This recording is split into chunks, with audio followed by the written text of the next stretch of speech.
So today what we'll do is we'll go through some of the basic concepts of visualization and see explore what are the basic available chart types that are there, which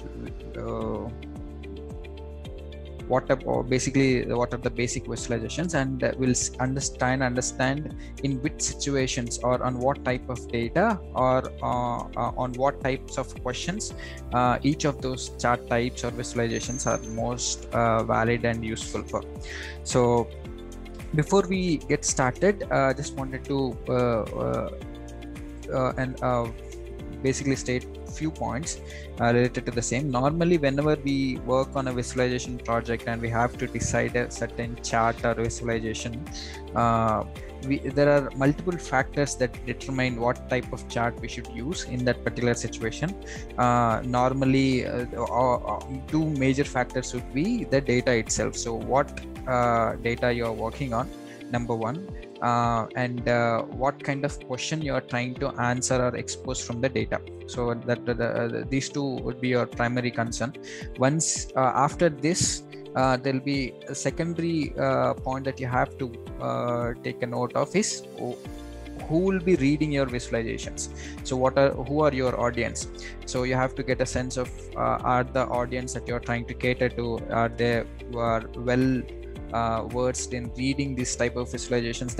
Are they accustomed to getting reading the visualizations, or are they very new to the visualizations? So if they are someone like executive team people who will most likely be well versed with reading the data from visualizations, you can go with the complex data charts, something like stacked bar chart or area charts or density charts, which they'll be able to interpret it, comprehend it. But if someone is like very new to data visualization and doesn't in that case, using those type of complex charts will not be much helpful, because they may not be able to comprehend it. In that case, we just have to go with simple bar charts or line charts. So there are a lot of factors that determine what chart you have to use in that which particular scenario. But from today in this exercise, what we'll do is we'll only try and focus from the point of view of our first point, which is only from the data and the question what you're trying to answer point of view. We'll exclude the audience point of view for today's session. Okay, so let me share a certain document with you, which kind of acts like a rule of thumb for what visualization is better in what scenario from the data point of view. I hope you can see the visualization, and that let me know if the text is not readable. If it, I know it's a slightly small font, but anyway, I will read through it, so that way you'll be able to easily understand. So okay, so normally whenever you have a data and you want to show something from the data, most likely the question that you have in mind would there is a likely chance that it will be covered by either of these four types of questions. You are showing you're trying to show either of these four types of visualizations. So and we will go through what each type of visualizations are, and we'll try and see where each of these we'll see different variants of each of these visualizations and where each of those variants are most appropriately used for. So first we have something called a distribution. Okay, we'll start from the right. So we have something called distribution. This is something that we all are aware of. So they are otherwise called as density plots. And so we have different variants of distributions. So on the first distribution chart, we have something called a branch called single variable. So when we are trying to get a density or a distribution of single variable, there is something called few data points, and that single variable distribution is split into few data points and many data points. Let's quickly jump to Tableau and see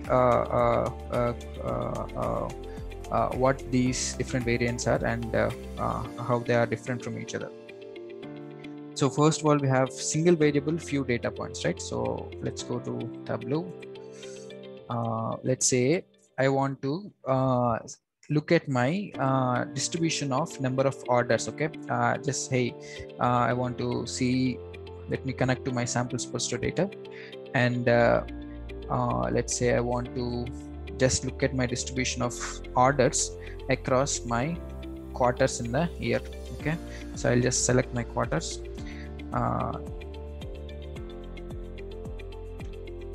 quarter 1, quarter 2, quarter 3, and I'll just take my order ID and get the count distinct of the order ID. So that will give me how many orders do I have in each of those quarters. So this is what it means, single variable and multiple few data points. So I have only single variable, which is just the order ID, count distinct of order ID. I'm only looking at number of distinct orders. That would be my single variable, and I'm looking at just 4 data points. Okay, here in this context of the visualization, the data points means how many marks do we have. So I have 4 marks, so which is less, not too much. So 3, 2, or anything less than 4 or 5 is considered as few. So whenever we have this sort of situation where we are trying to visualize a single variable across few data points, less than 5 data points, you can go ahead with this sort of a distribution with a simple bars and all. So that will convey the information more appropriately. So now if we go to the second variant of the same distribution, we have single variable but many data points. Instead of few data points, we have many data points. Let's jump back to Tableau and see. Let me just duplicate this. And what would be the scenario if you have to do this single variable for multiple data points? Let me change the quarter from quarters to, let's say, day. Okay, now you see that I have 31 days, and the single variable is distributed across all of these. So now presenting this information, if it is in this format, the bar format is, as we can see already, it's not so eye friendly, it's not viewer friendly, and it will take a lot of time to just comprehend it. So in this sort of scenario, what they are suggesting is, what it's normally recommended is, go with the, instead of bar, just go with a line. So when we have many data points, so that way it will be easier. So just go with the line-based distribution. So now this way it will be easy to interpret, and it will be much more viewer-friendly to represent. So these are the 2 cases of distribution from the single variable point of view. And if we just jump back to our chart, now after the single variable, we have just in case, if any one of you have any additional points to add or any questions, just feel free to interrupt me in the between, so we can have a discussion, no problem. And then we have distribution between 2 variables. Okay, let's see what that means. Let's go to Tableau again, open a new sheet. Whenever we are trying to see the distribution between 2 variables, we are just trying to understand in this 2-dimensional space that is corresponding with these 2, whatever the variables that we are interested in, how my data points are placed themselves. So let me just give a quick example so we'll understand what I mean by that. Let's connect to another sample data source from the Tableau, which is world indicators data source, and let's say I have few metrics over here. Let me first of all filter for only 1 year, so you can look at only 1 year of data at a time. So let's just filter for 2012, and let's say I have few metrics called ease of business and GDP.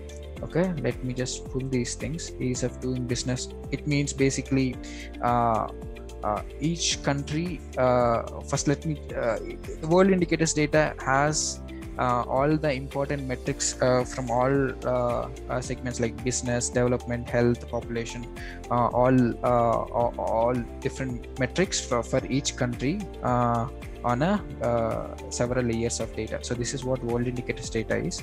So now let's see, let's just pull ease of business, and put it on our x-axis or in fact y-axis, and let's just also pull GDP into our x-axis. Click OK, and now let's just take country as a detail, so that each point will represent a country. Okay, great.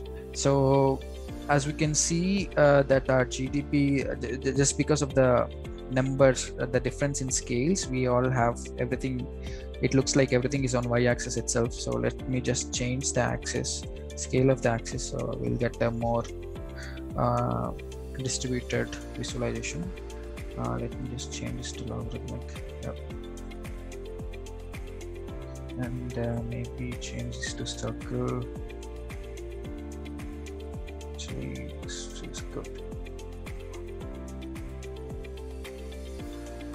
Yep. So if you can see, I have my GDP on x-axis, log of GDP, and I have my ease of doing business on y-axis. If you can see, so we are trying to plot to see how the countries are distributed in the two-dimensional space of these two variables, and we can see that a lot of countries. We can obviously observe a general trend saying that, hey, if the GDP is higher, for countries where GDP is higher, there the ease of doing business is slightly tending to be lower, whereas when the GDP is lower side, the ease of doing business is slightly higher.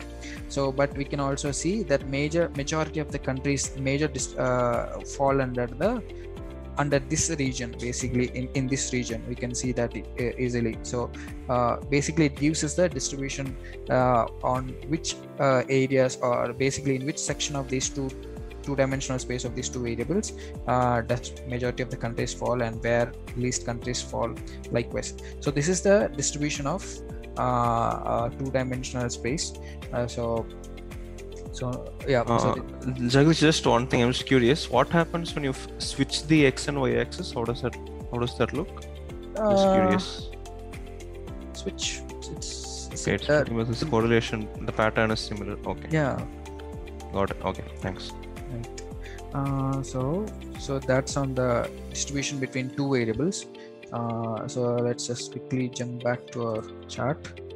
And there is a distribution between three variables. Now, obviously, in Tableau or any normally we look at two-dimensional distributions itself, but three-dimensional, let's just quickly take a look at them, but will not go into deep.